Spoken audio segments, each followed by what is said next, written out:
In the city of Oviedo, we have lovely streets and old neighborhoods, and you'll find a lot of cool buildings that really catch your eye. This video is about all the great historic homes we have here in the city of Oviedo. I'm top Orlando realtor Scott Garrison with RE/MAX Town & Country, Orlando's #1 real estate company. And I've lived here in East Orlando since I've been a little boy. I went to Winter Park High School, I went to UCF right down the road, and I've been listing and selling real estate here every day full-time for 35 years in the city of Oviedo. Today, we're focusing on famous historic homes around our own city here in Oviedo, Florida.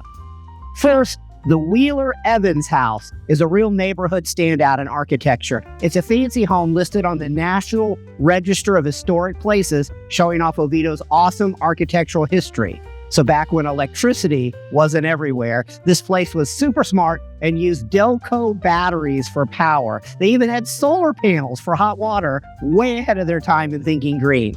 In the early 1950s, the Wheeler Evans House got even cooler by being the first house in Oviedo with air conditioning, which is a big deal for the city's progress.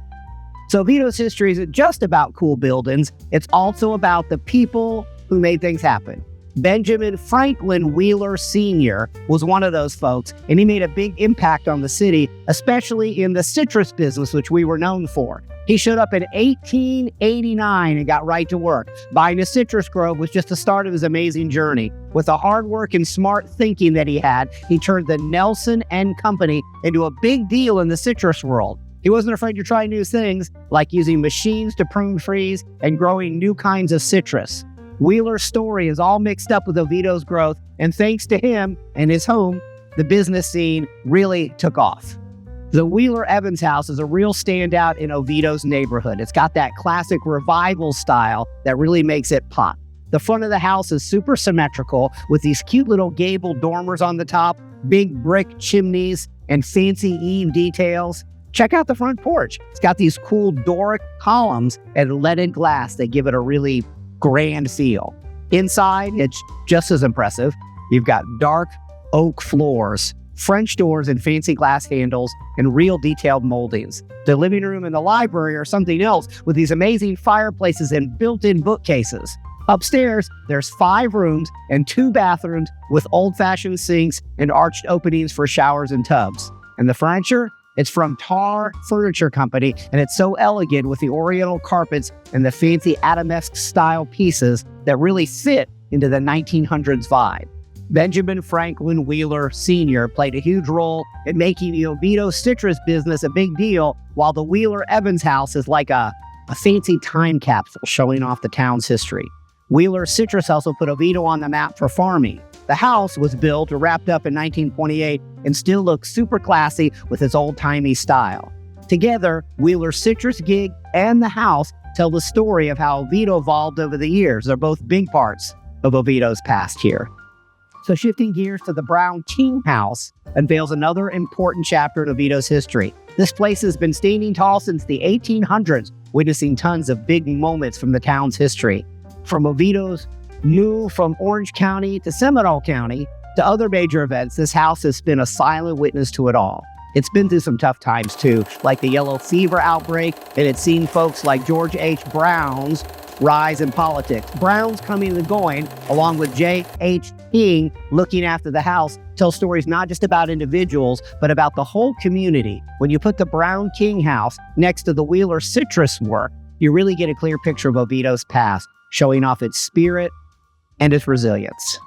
Now, the Brown King House is a prime example of 19th century architecture, that's the 1800s. It was put together using a style called frame vernacular construction, which means they stuck to local customs and materials. These homes usually had a T-shape with 2 stories and chimneys on the side. They also had porches for some shade and kitchens in a separate building to keep the main house cool, and also in case there's a fire in the kitchen, the house didn't burn down.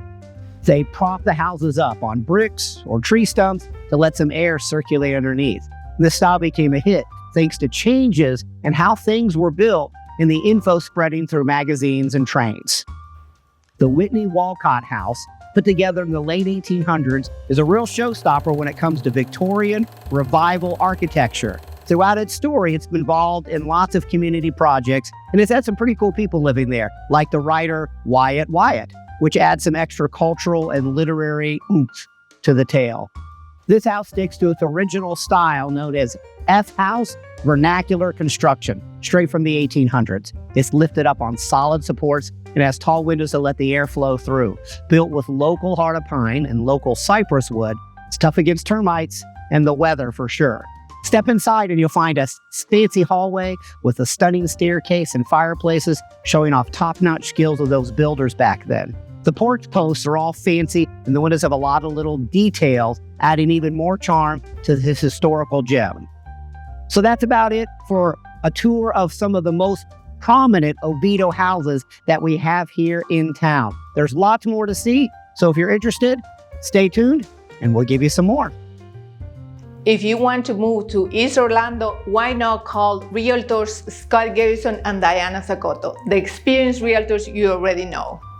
Obviously, we are committed to and know the area, and with over 35 years of experience selling properties right here, we might be the obvious choice. Stay tuned to find more about East Orlando's current events and past history right here. Bye for now.